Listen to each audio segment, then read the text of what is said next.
Just stand by. Okay. Standing by. Sounds great.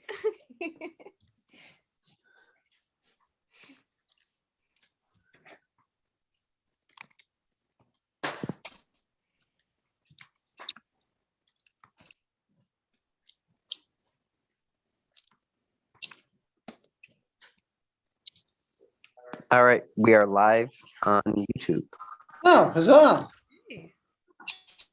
Well, look at us go.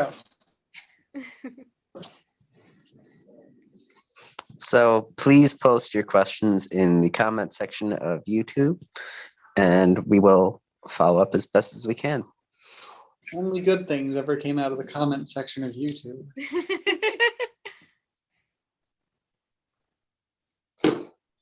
Oh, here's the link. You have to know more about boats. Yes. Okay. Oh, okay. I believe we already have a first question now. Yes. While we are waiting, we're standing by. We're getting ready to share this YouTube video to Facebook, letting everyone behind the curtain as much as possible. So while we're doing that, and while we're waiting for our official welcome and our real first question, let's just start with the tried and true that I tried a couple times ago, which is, Charlie, what's one thing that you wish you could put in this episode that just couldn't make it in? One thing I could have put into this series that I just didn't quite manage to finagle in there is the question. Mm-hmm. God, that's a tough one. There's so much egregious bullshit in Venetian history that I feel like must be addressed. But the one that tops them all, I think, is probably the Council of Ten, which in a lot of ways kind of set the standards and practices for state intelligence agencies in the Western world for a while, actually, which is basically other states like, say, Spain, France, United Kingdom, whatever, had their own spy rings, but they were kind of like, in contrast to the heavily bureaucratized and very deeply professional Venetian intelligence service, kind of like toddlers at a playground, like disorganized, vulnerable to counter bribes, not really motivated out of any sense on the whole of, well, I guess we could say Venetian patriotism, but really it's more of wanting to look good in front of their peers. But they had like very strict relegated codes of conduct and a rotating leadership position, which was fascinating. Didn't stop them from being deeply, deeply flawed as an institution.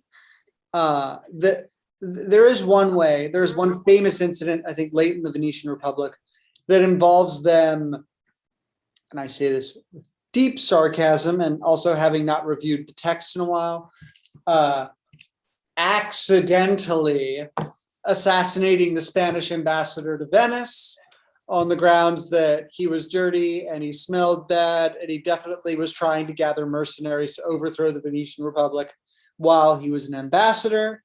The Venetians, upon investigation and considerable public blowback, eventually said, whoa, okay, maybe we went a little off of the chain there.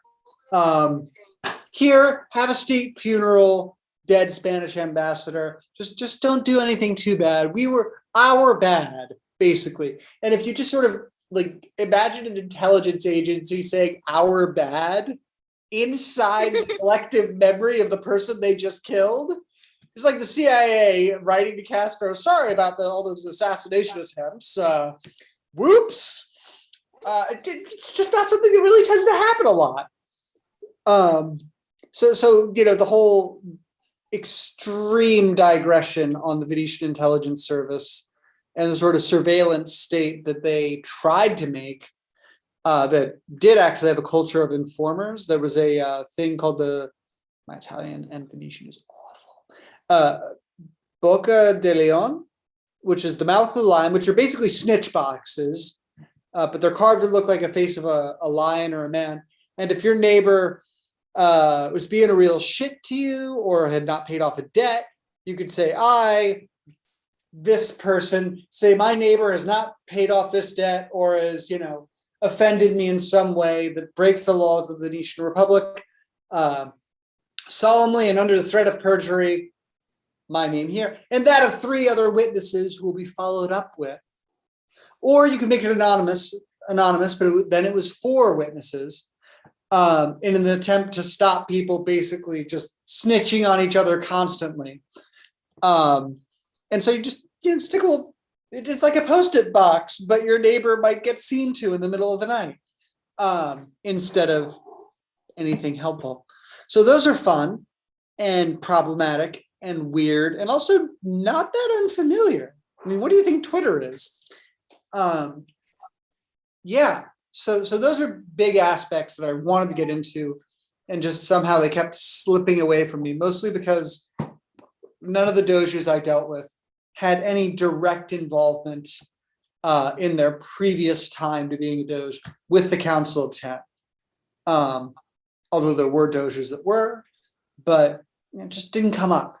I wanted it to, but it's a whole series in and of itself. Sneaky Venetians is a great movie name, and I feel like it would do really well outside of Venice. In Venice, maybe not so well. So yes, that is your extremely long-winded answer to your question. Thank you. That was just long-winded enough that we've shared the YouTube video to Facebook. So if you're seeing this on Facebook, we are monitoring the YouTube comments for your questions as opposed to the Facebook comments. It's very different than before. Would you like to officially welcome us to the Sewer Rats Q&A Talkback? I sure would love to. Great.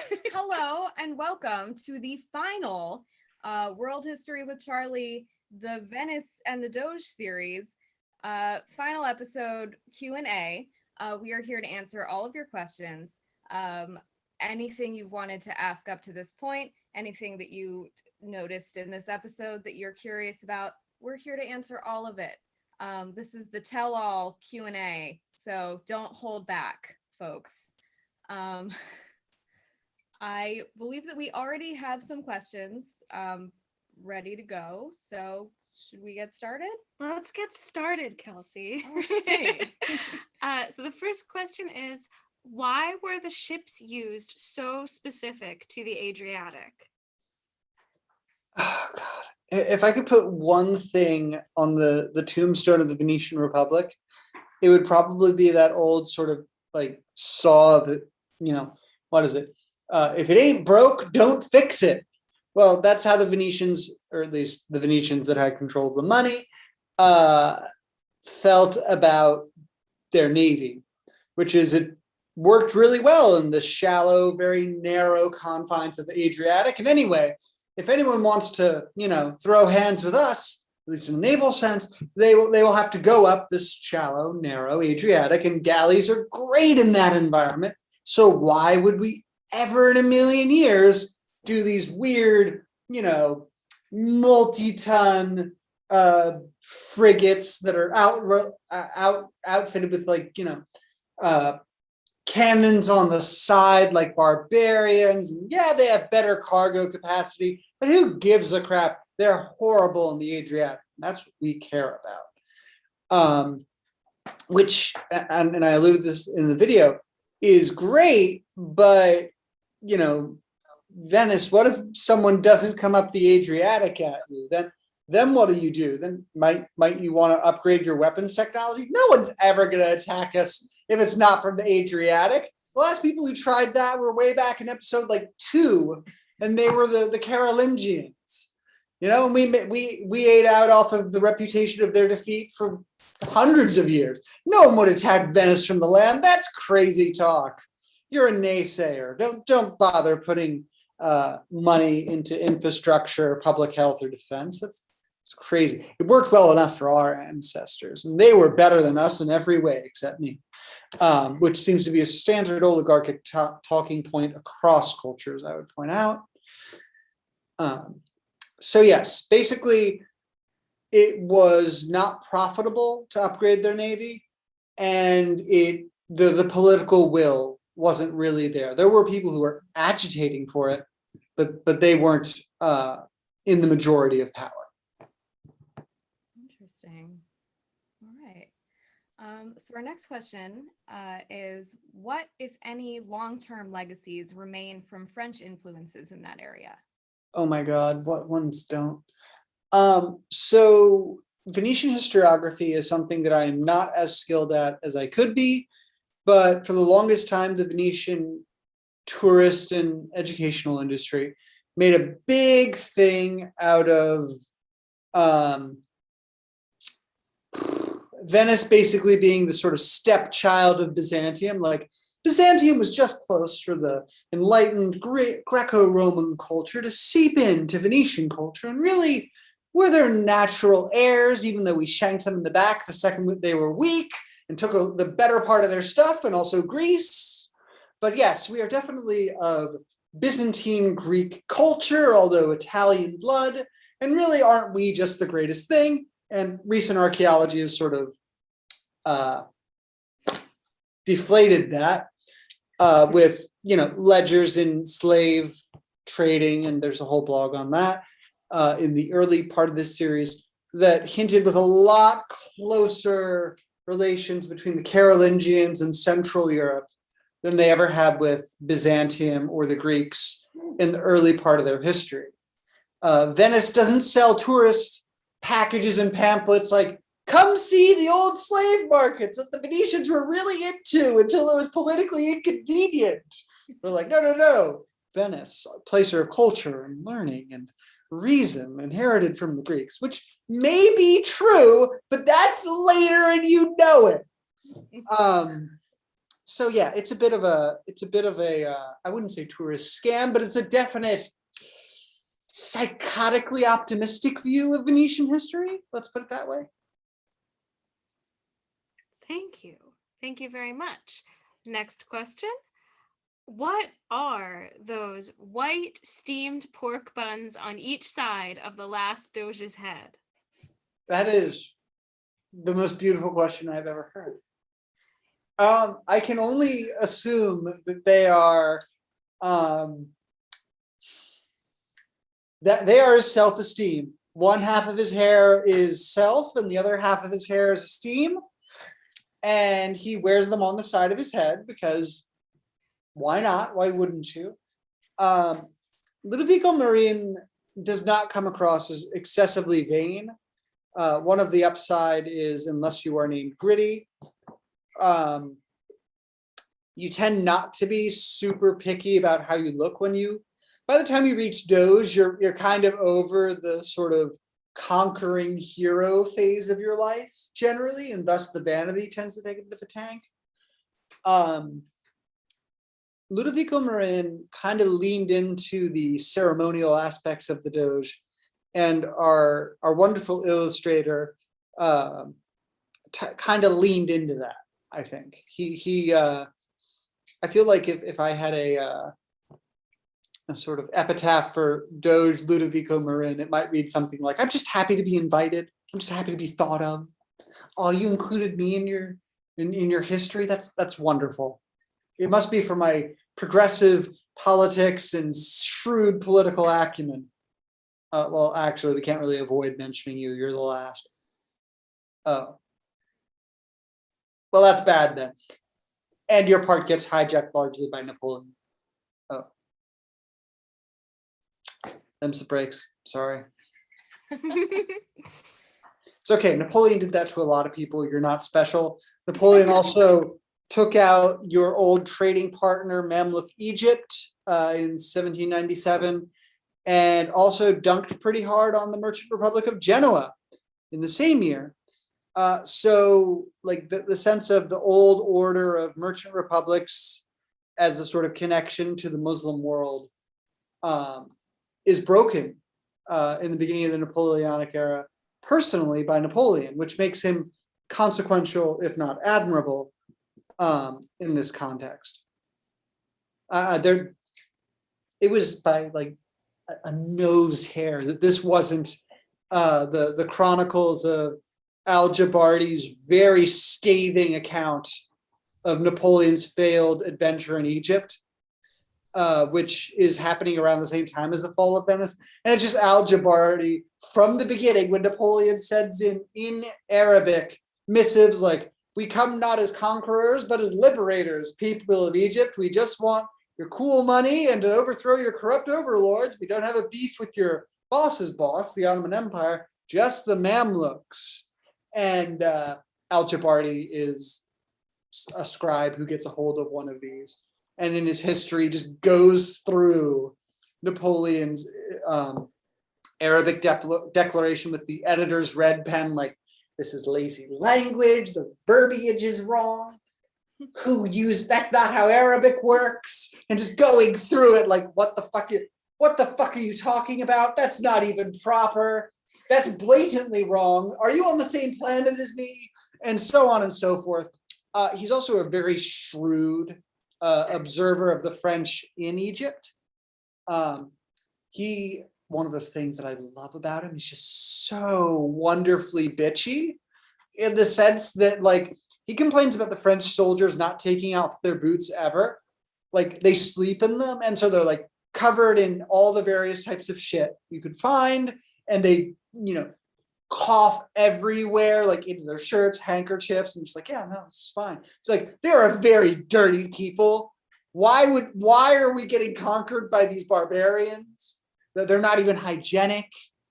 Don't get me wrong, Al-Jabardi is not a hero of the common man anywhere. He's a deeply conservative member of the ulema, but his takedowns of Napoleon's misadventures in Egypt are tweet worthy. If he had a Twitter account, he would easily, in his day, eclipse all major world figures just for the sheer the fire of his historical reporting. Let's put it that way. So someday I'd love to do a series on that. But someone who can read Arabic would probably be a better candidate for that. I've wandered really far from the track on that one. Amazing. All right. Our next question. What then happened as the transition of power after Napoleon's romp through Venice? Oh my God, I would love to see a history book. Just refer to the Napoleonic era as Napoleon's various playful romps through the Europe and the Mediterranean. There's just him like with, a bouquet and a bunch of flowers he's throwing out of a bag or a sack or something. Just, I conquered Austria. Oh, look at me. I'm such a scamp. Fuck you, Napoleon, you piece of shit. Basically what happens is that Genoa and Venice get incorporated into the larger Napoleonic Empire. Italy itself gets handed off to one of Napoleon's more erratic buddies, who we could say words about him. Basically, what the Venetians did to Byzantium, the French eventually did to the Venetians. Those four horses that seem to be like the architectural version of the Sisterhood of the Traveling Pants go from Byzantium to Venice to Paris back to Venice, right? Who is the dominant power in Venetian thought or whatever? It's a how to put this? It's sort of a trophy, but it has deep significance because it's been other people's trophies. Anyway, it's incorporated into the Napoleonic Empire. Napoleon, as we all know, burned brightly, but not terribly long, considering. And when the Napoleonic Empire breaks up, Venice, very unwillingly, becomes a part of Austria up until around the 19th century. So post-American Civil War is probably the best era. And then there starts to be agitation. Venice wants to be part. well, Venice wants to be independent, and then they want to be part of Italy because, next best thing. And they start agitating, and then eventually Garibaldi and the unification of Italy happens, and Venice sees which way this is going and immediately hops on the Italian train, basically because they are the least bad option and they sort of have a linguistic heritage. Venetian is distinct from Italian, but it is not so distinct that you can't understand each other. So yes, that's basically what happens. Broad strokes is that Venice is incorporated into the Napoleonic Empire and then into Austria and then into Italy. Although, again, they generally see themselves as Venetian rather than Italian. If you just cornered one on the street and asked them a bunch of really awkward questions. As I would if I could. Our next hard-hitting question, I think you'll find, is did Genoa have better looking hats? Fuck, I don't know, man. I mean, they copied the Doge. They might have just copied the hats. Actually, I think I have a source on this. Let me run and get it. Hold on.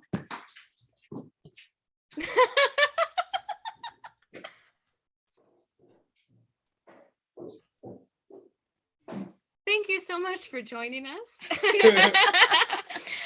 We're just waiting on some corroboration, some source checking on Genoan hats. Which Everyone else is all twiddling their fingers going. This is just the kind of extensive and thorough research that you can expect from one Charlie Allison.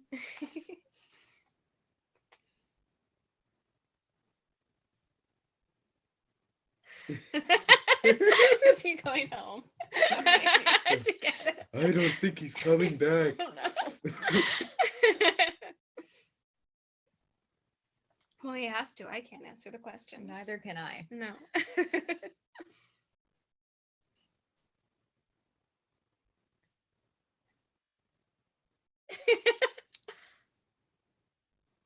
Well, this is fascinating.